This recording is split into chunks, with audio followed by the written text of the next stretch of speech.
ناظرین، آج ایک سوال آیا۔ سوال کچھ یوں ہے کہ اگر مرد شادی نہ کرے اور صرف مشت زنی کر کے اپنی شہوت پوری کرتا رہے تو کیا اسی طرح لڑکیاں بھی مشت زنی کر کے اپنی شہوت پوری کر سکتی ہیں؟ چلتے ہیں اس سوال کے جواب کی جانب۔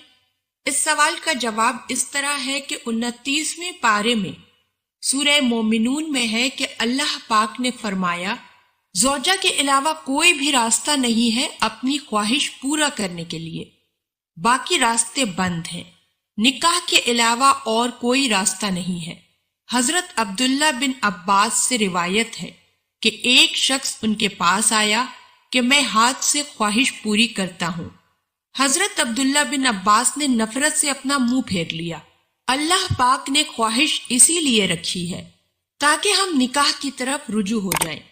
اصل میں لوگ کہتے ہیں نا کہ ہم مجبور ہیں، تو یاد رکھیں اللہ پاک نے آپ پر یہ خواہش اسی لیے مسلط کی ہے کہ آپ نہ چاہتے ہوئے بھی شادی کی طرف مجبور ہو جائیں۔ اللہ پاک اگر مردوں میں شہوت مسلط نہ کرتے نا تو میرے خیال میں لوگ 70 سال کی عمروں کو پہنچ جاتے لیکن شادی نہ کرتے۔ اگر مشت زنی کی اجازت دے دی جائے تو لوگ نکاح میں تاخیر کریں گے۔ نقصان کس کا ہوگا؟ لڑکیوں کا۔ لڑکیاں بھی ہینڈ پریکٹس کریں گی، وہ بھی مجبور ہیں۔ اللہ پاک نے آپ پر یہ شہوت اسی لیے مسلط کی ہے تاکہ آپ نکاح کریں۔ اس کا فائدہ کس کو ہوگا؟ عورت کو، اس کا گھر بس جائے گا۔ دیکھیں، اگر آپ کے پاس ایجوکیشن کی وجہ سے کھانے کا ٹائم نہیں ہے تو کیا پیٹ آپ کو بھوک لگانا چھوڑ دے گا؟ تو یاد رکھیں، جس طرح روٹی ضروری ہے مرد کے لیے، اس لیے عورت اور عورت کے لیے مرد ضروری ہے۔ یہ باڈی کی ریکوائرمنٹ ہے، صرف ایک نیچرل پروسیس ہے، مرد کا عورت سے اور عورت کا مرد سے۔ ڈاکٹر ذاکر نائک کا کہنا ہے کہ اگر کوئی زنا سے بچنے کے لیے یہ حرکت کرتا ہے تو چلو مستحب ہے، اگر کوئی بڑی برائی سے بچنے کے لیے چھوٹی برائی کرتا ہے تو چلو ہم یہ کہیں گے کہ چلو بڑی برائی سے بچ گیا، لیکن اس چھوٹی برائی کو بھی ہم برائی ہی کہیں گے۔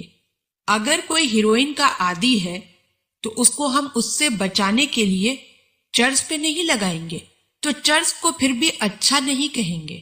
تو اگر کسی کو زنا کا خطرہ ہے تو بھاگے وہاں سے۔ اور ہینڈ پریکٹس کا عمل انسان کو زنا سے نہیں بچاتا، اس کی ٹھڑک بڑھتی ہے، کم نہیں ہوتی، کیونکہ اس کی ڈیزائر پوری نہیں ہوتی۔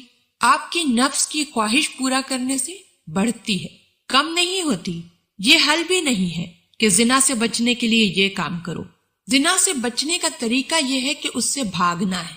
اور آخری بات یہ کہ میں یہ مانتی ہوں کہ بہت سے نوجوانوں کے سامنے آئے ہیں، ایک یہ بھی فالٹ ہے کہ یہ عمل ایک دفعہ ہوتا بھی نہیں ہے۔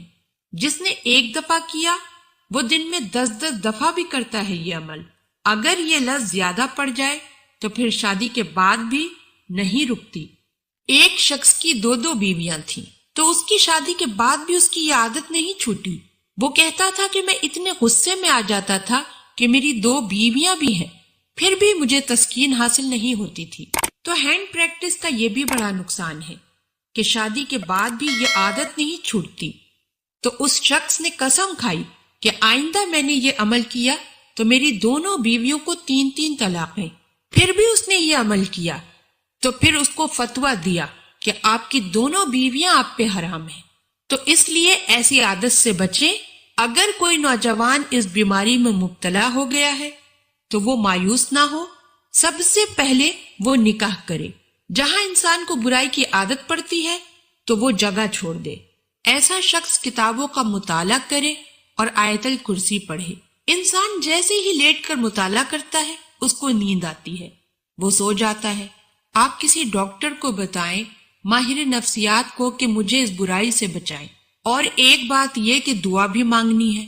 اور ایک اہم ترین بات یہ کہ اپنے آپ کو ایسے نہ چھوڑو۔ جب بھی یہ گناہ ہو تو اپنے آپ کو سزا دو۔ تو جب بھی گناہ ہو جائے تو توبہ کرنی ہے اور اپنے آپ کو سزا دینی ہے۔ تو یہ چیز جلدی نہیں چھوٹتی ہے، ٹائم لگتا ہے، لیکن آپ کو مایوس نہیں ہونا۔ ٹائم لگے گا لیکن آپ ٹھیک ہو جائیں گے۔ اس سے میڈیکلی اور دماغی طور پر بھی بڑا مسئلہ ہوتا ہے۔ اس لیے آپ لوگ جلد سے جلد نکاح کریں۔ اللہ پاک ہم سب کو دین کی سمجھ عطا فرمائے اور اس کے مطابق زندگی بسر کرنے کی توفیق عطا فرمائے۔